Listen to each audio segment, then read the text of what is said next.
Hello and welcome back to Dumb, Quick, Sober Tips, the segment where we scour the vast depths of our knowledge about recovery and offer you a little nugget of wisdom. And by vast depths of our knowledge, I mean some of the shit we threw out the wall throughout our own recoveries that just so happened to stick. Episode number 3 is all about keeping a journal. And keeping one, my friend, also means actually writing in one. So don't try to get one over on me about the semantics. Okay? Like they always say, you can't bullshit a bullshitter. Or, like they told me in rehab, you can't dope fiend a dope fiend. And you might be thinking, but I'm not a dope fiend. And if you start keeping a journal, you never will be.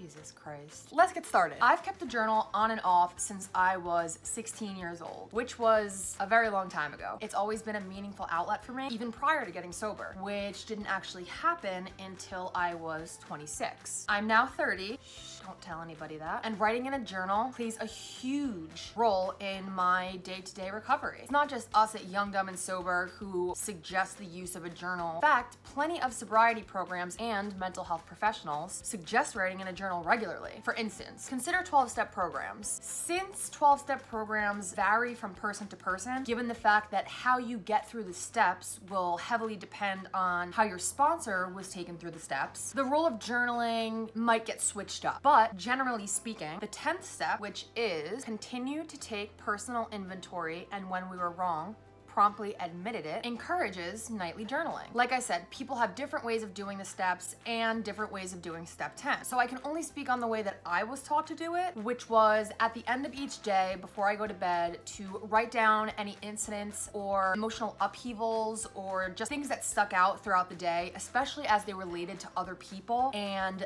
then basically write out what my part in the situation was. Step 10 kind of asks you think about the way that you acted and to reflect on your behaviors throughout the day. It asks you, did anything that you did or said today contradict the way that you feel you should treat people the best? It also encourages you to write down how you're going to make any amends that you might need to make based on those actions that you took throughout the day. Now, a very important part of step 10 for me was also journaling about the things that I did well that day. It's rarely good territory to just stay in the negative. We already have such a negativity bias that after you've admitted that you may have done some things that you might not be proud of throughout the day, it's okay to also focus on the good things that you've done. Whereas some people do a step 10 in like a list format, I did it in prose, so I wrote it out as if I was telling the story of my day. So that's one particular way that it's done. There's tons of other ways that people do step 10, so don't take what I just said as a hard and fast rule by any means. There's also a lot to say for freehand journaling.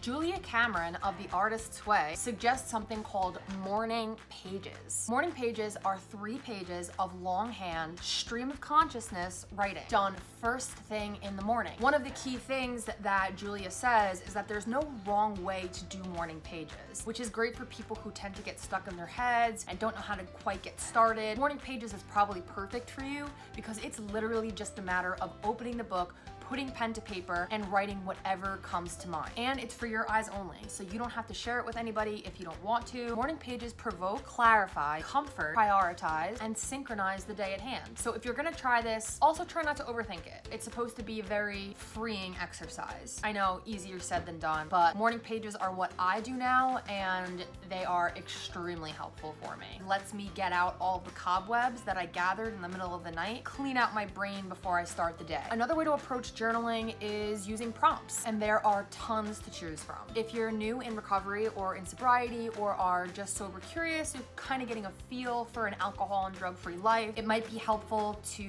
find a list of topics about sobriety and recovery and then journal on each topic every day. You can also use this alongside day counting if that's something that feels comfortable and empowering for you, or you can just do it without worrying about the days. It's kind of nice after some time has passed to look back and say, wow, this is where I was at on day 1 versus this is where I was at on day 20 or day 300. There also happens to be addiction and recovery specific journals that were created with these types of prompts. I've linked a couple of the ones that I think look pretty cool in the show notes, so you can check in the description below and see if any of them something that you might be interested in. Of course, there are also just regular journals, kind of like the one I have. It's just very plain, blue, kind of silk textured. I like to have a spiral one so that I can do this. I don't know how to explain that, but you know, like, so the pages don't get all weird. I don't know. This is just what I prefer. A more plain styled one. I've also linked a couple of those in the notes as well for you guys to check out. Now that we've gone over a few ways that journaling can be done in sobriety, let's review the benefits of journaling. 1, helps you manage anxiety.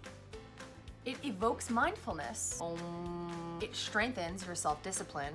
Helps you prioritize problems, fears, and concerns. Allows you to track symptoms, triggers, or cravings day to day. Can recognize them and learn to cope with them. Finally, journaling provides an opportunity for positive self-talk and identifying negative thoughts and behaviors. And that's only a few of them, guys. There are so many more benefits out there. If you want to do a little bit more research on the many, many reasons why you should journal, whether you're in or out of sobriety, you can find a plethora on the internet. You should probably just take my word for it. I'm very trustworthy. Okay guys, thank you so much for tuning in. Please like this video, share it. Comment below if you use journaling or if you've ever used journaling as a daily practice and how it helped or hindered you. Stay tuned for more dumb, quick, sober tips coming to you every Wednesday right here on Young, Dumb, and Sober. Don't forget to subscribe and hit the bell so you get notifications every time we upload a new video. All right guys, it's been real, it's been fun, and it has been real fun.